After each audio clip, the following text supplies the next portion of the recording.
Tu as 10% de rance dans la pâte. Tu as des potirons de danse pour faire l'acrobate. Vous comprenez pas, on doit travailler en équipe. Il paraît que les lions jettent leurs petits du haut d'un ravin à la naissance et n'élèvent que ceux qui sont assez forts pour remonter. Alors premièrement, c'est faux, et deuxièmement, ça n'a aucun rapport avec l'histoire. Mais ça fait une intro pas mal. Merci pour l'intro Gumball et bonjour Zaku. J'espère que vous allez bien. De mon côté, tout va bien. Après avoir subi des semaines de stress, entre la peur d'échouer mes examens, de rater ma vie de finir sous un pont, et celle de perdre tous mes abonnés pendant mes examens. Mais sinon, tout roule.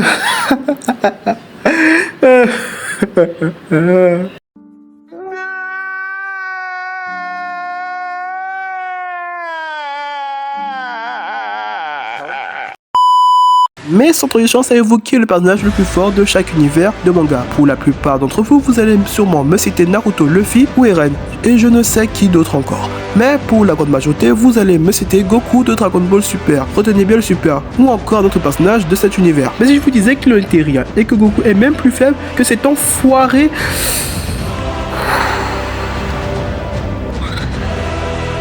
de Shoot Talker de Fullmetal Alchemist, ou même de Rock Lee de Naruto. Pas celui de Naruto Shippuden, celui de Naruto Shippuden ne vaut rien. Je me sens persécuté. Je suis un être sensible. Mais susceptible.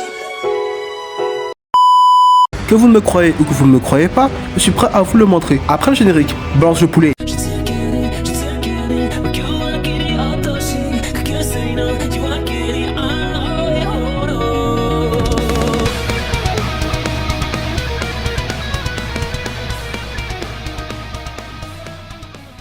Avant de commencer, je me dois de vous expliquer ce que est la force, la puissance, car je suis sûr, enfin je pense, plutôt que certaines d'entre vous ne me croiront pas. C'est vous que je regarde, les pros Dragon Ball.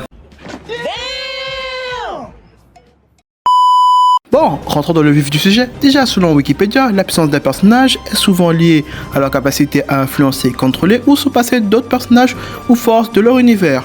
Fictif, bien sûr. Bon, c'est tout, voilà pour la définition, c'était plutôt petit. Désolé patron, mais il reste 16 paragraphes. Combien? Bon, ça m'a saoulé, je reviens.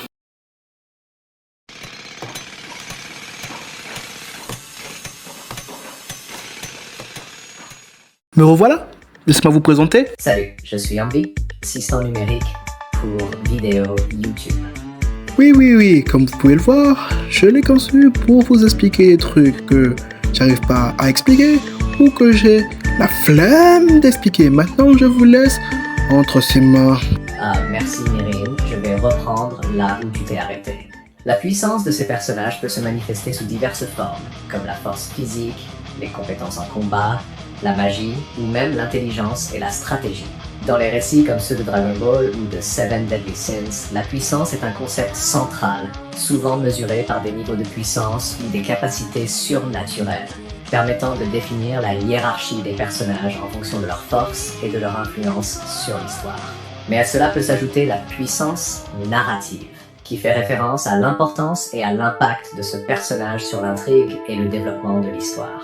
Contrairement à la force physique ou aux capacités surnaturelles, la puissance narrative est déterminée par la manière dont un personnage influence le cours des événements, provoque des changements chez d'autres personnages ou incarne des thèmes majeurs de l'œuvre. Un personnage avec une grande puissance narrative est souvent central à l'histoire.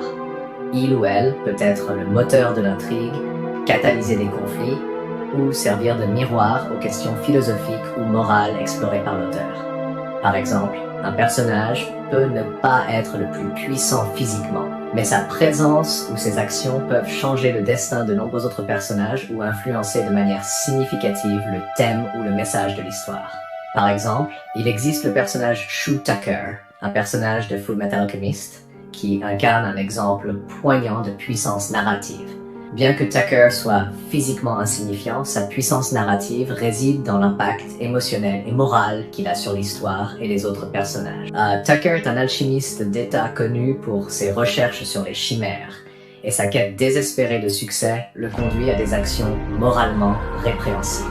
Il commet l'acte irréparable de fusionner sa fille Nina et son chien Alexander en une chimère, ce qui marque un tournant dans l'histoire, illustrant la déshumanisation qui peut accompagner l'ambition scientifique.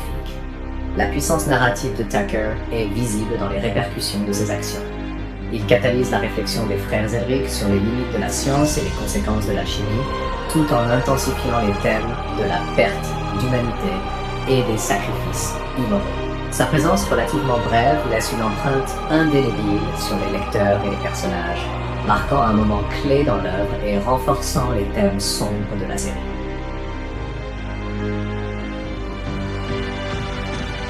Merci pour toutes ces explications, Omvi.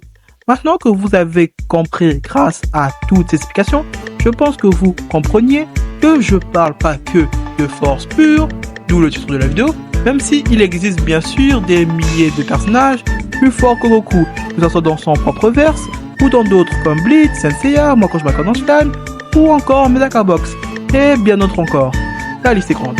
Mais je parle bien sûr de force narrative. Sinon je n'aurais jamais parlé de cet enfoiré. Je me reprends. Maintenant je pense que vous avez totalement compris mon point de vue.